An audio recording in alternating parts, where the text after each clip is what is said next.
And I think this is video number 4 of the Sweet 16 restoration series, we'll call it. This happens to be the 1968 Hot Wheels Python. The paint is in rough shape, but it's all there. The wheels, surprisingly, are in fairly good condition. The motor is still there because, in fact, it is actually plastic. And the windshield is almost flawless. Actually, I think it is flawless, but we'll have to find out a bit more later. As with most of the Hot Wheels Redlines, they all have a bit of a story, or they are created from a real car. This one is no exception. The Python was actually based off a car called the Cheetah. It was built in 1963 by Bill Cushenberry for Carcraft magazine. It was for a series called Dreamrod. This car was built using a 1960 Pontiac and a 61 Corvair, and it was powered by a small block Ford engine.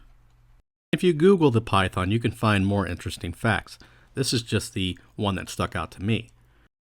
And these were made in Hong Kong and the US. You'll notice the roof paint is a bit different. The US, it's just painted on the top, like our version. Hong Kong was a full roof. Also, the rivets are different on the Hong Kong versus US, as well as the wheels. Now, I'm sure there's some other differences. These are just the ones I know off the top of my head. Available in a variety of colors. I really dig this color. I believe that's olive. I'm going to have to paint one that color as well. We're going to take our watch vise that we've been using and adjust it. That's one thing I really love about this vise. Those pins are actually screws with plastic covers, and you can move them around. This car is very short compared to some of the other castings we've used in the vise, so we're going to adjust it as needed. If you like this vise, be sure to check out the links. They're located below the video in the description. I have Amazon links to all these parts that we use. Now we're going to just grind off these rivets. And I'm glad I did, and you'll see why here in a moment. We can take our small screwdriver and pry the base away from the body. And this base needs some loving. You can see it is in fairly rough condition. We can now remove the engine and the interior. It just pops out, and it comes out in one piece, but they are two separate pieces. This engine is plastic. You can see the top is worn quite a bit. And look at the underside of the car. The paint is beautiful. Also, I forgot to pop up the windshield, so we will go ahead and do that now. And it's in perfect condition as well. We're going to file those posts flat because they do have a bit of a concave on them. And here they are nice and flat. Now look at that back post. See how bent? I'm not sure if that's factory, if it's supposed to be that way, or it was just bent when they were assembling the car. If I would have drilled right through that, I would have blown through the side. And we're going to actually tap this car because of that bent post. If I were to use a reproduction rivet, it would go in sideways, and there's a good chance it would not sit flush with the base of the car. So just tap and screws. See how crooked that is? We're going to strip the paint. We're just going to drop it in our mason jar full of aircraft stripper. Now, as mentioned in one of my other videos, I got this tip from a good buddy Wayne, and it works awesome. You can see there's still paint left on the car right now, but we'll just go ahead and twirl it around in the mix and get most of that off. Look at that. Really like this method. I still wear a respirator because it is aircraft stripper, but the odor is reduced greatly, and I don't have to clean a brush every time. And look at that nice slurry of paint and aircraft stripper. We've got a few different colors in there now. I'm going to use some 4/0 steel wool and try to polish this casting. It's not going too well. That paint was chipped, which means a lot of oxidation. It looks better, but it's not acceptable. So we are going to zinc plate it. We end up zinc plating it 2 times, 30 minutes each at 0.3 volts. Unfortunately, I cannot adjust the amperage on this one. After we went through the second zinc plating, I'm going to take the 4/0 steel wool yet again and polish the body. This time, there is a huge difference. Now, zinc plating is not perfect, but as you can tell, it will change an old beat up casting to more than likely better than new. We've got a little area here that needs some attention. It's just kind of broken up. I'm not sure why.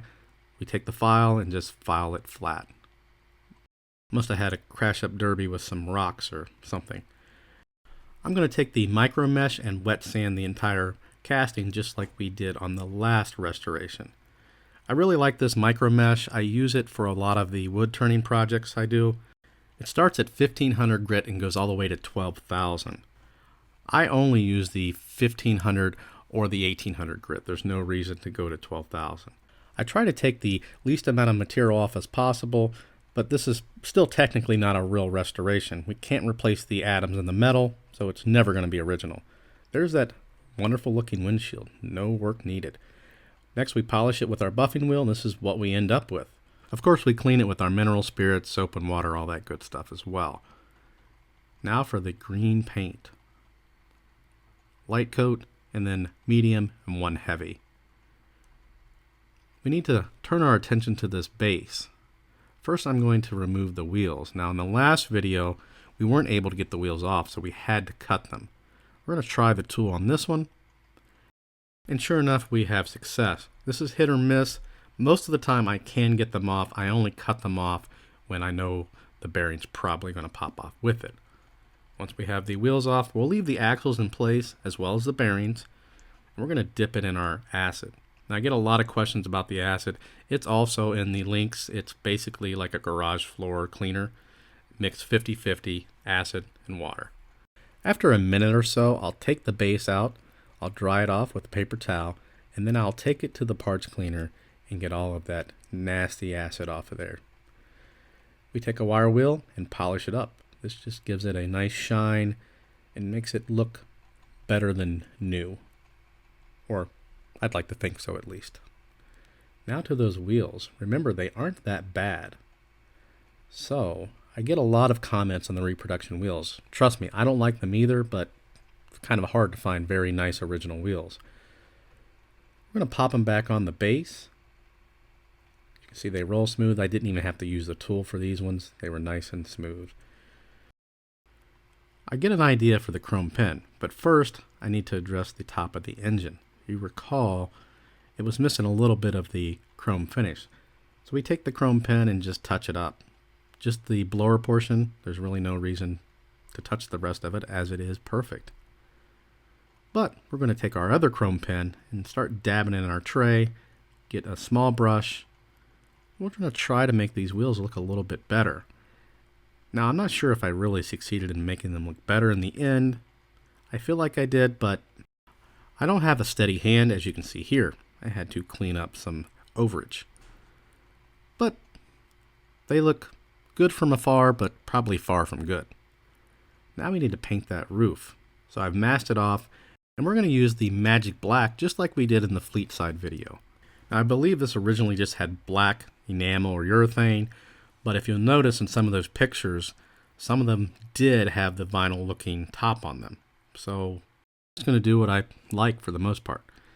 Now it's time to peel off the masking tape. Now eventually you'll see this causes a problem. But right now, so far it looks good from what I can tell. That roof, no runs. We'll take some paint and paint that black area, which was painted originally. I'm not sure what that even is, but here is where we're touching up some of the green paint. There were little spots, about 4 or 5 of them, that the masking tape decided to take with it. And it somewhat ruins the restoration, but at this point I'm not starting over. Maybe someday. And we're finally done. Off camera I did end up painting that rear taillight portion, that one piece taillight red, like it was originally. And aside from that goof with the masking tape, I'm happy with the restoration. Now the wheels, they're no worse than they were before, but I would have liked to have been able to reproduce the red line around the wheel, but unfortunately I don't have that steady of a hand. I'm sure some of you do. I'm not one of those people. Like always, I have to remind myself, this is what we started with. Lots of character, but lots of character doesn't make a video. So unfortunately, we had to strip it of that character and somewhat restore it, I guess. At any rate, it will look fine in a case. Keep in mind these shots are taken very close. If you had it in your hand, you wouldn't be able to see any of those defects. I'd like to take this time to thank my top patrons, which are Corbin Toll and Mark Kidd. I thank everyone that supports or subscribes to the channel. I really appreciate it. Also, if you see any of the tools that I use in the video, be sure to check out the links. They're located below the video in the description. I have Amazon links for the UK, Canada, and the US. If you have any questions or comments, also feel free to post those below. And as always, thanks for watching.